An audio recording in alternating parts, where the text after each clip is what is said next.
ఎట్లా సంపాదించుకుంటున్నారు, ఏమేం జరిగింది అనేది అందరికీ తెలుసు.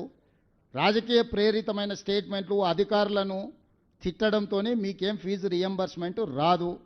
ప్రభుత్వానికి ఉన్న అప్పుల్లో 35 సంవత్సరాలు ప్రభుత్వంలో సేవలు అందించిన అధికారులకు కూడా వాళ్ళ రిటైర్మెంట్ బెనిఫిట్స్ను విడతల వారికి ఇస్తున్నాము. మేము ప్రభుత్వాన్ని ఏర్పాటు చేసే సమయానికి జీతభత్యాలు కూడా విడతలాలు ఇస్తుంటే సర్దిద్దుకుంటూ వస్తున్నాము. సహకరించాల్సిన మీరు ఈ రకమైన వితండవాదంతో బంద్ పెడితే ఇప్పుడు ఫీజులు అడగరా? ఇప్పుడు బంద్ పెడితే పిల్లలకు విద్య దూరం అవుతుంది. 3 నెలలకు 6 నెలలకు మేము ఫీజులు ఇస్తే ఈ బంద్ పెట్టినందుకు ఎవరిని శిక్షించాలి? పిల్లల జీవితాలతోని చెలగాటాలు ఆడొద్దని నేను యజమానులకు చెప్తున్నా. విడతల వారీగా మీకు ఫీజులు చెల్లించే బాధ్యత మేము తీసుకుంటాము.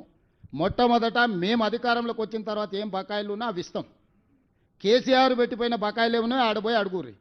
ఉన్నవే 3,600 కోట్ల బకాయిలు అంటే 6,000 ఇవ్వండి 5,000 ఇవ్వండి అని ఉపన్యాసాలు ఇస్తుండు. ఉపన్యాసాలు ఇచ్చటాయని చూసిన 12 కాలేజీలు పర్మిషన్ ఇవ్వమని వచ్చి పైరేకి వచ్చిండు, ఇయ్యలే. ఇంకొక 2 ఆఫ్ క్యాంపస్, ఆయనది ఉండేది మహబూబ్నగర్లో, ఆఫ్ క్యాంపస్ హైదరాబాద్లో నాకు క్యాంపస్ ఇవ్వమని వచ్చిండు, ఇయ్యలే. ఇవన్నీ రూల్కి వ్యతిరేకం. అవి ఇయ్యలేదు కాబట్టి తీట పెట్టుకొని ఇట్లాంటి వేషాలు వేస్తున్నారు.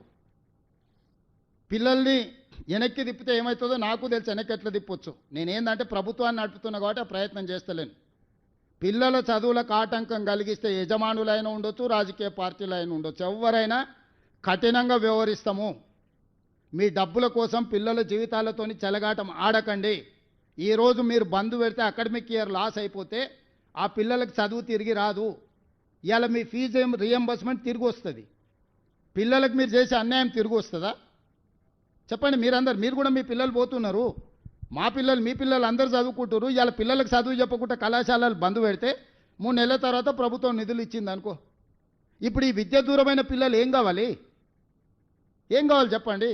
ఫేస్ రికగ్నేషన్ పెట్టిన పిల్లలకు టీచర్లకు తప్ప, ల్యాబ్లు ఉన్నాయా లేవా పరిశీలించమని చెప్పిన తప్ప, టీచర్లు ఉన్నరా లేరా చదువు చెప్పేటోళ్ళు ఉన్నరా లేరా చూడండి అని చెప్పిన తప్ప, భవనాలు ఉన్నాయా లేవా చూడండి అని చెప్పిన తప్ప, పరిశీలించడానికి వెళ్తున్నాం మేము.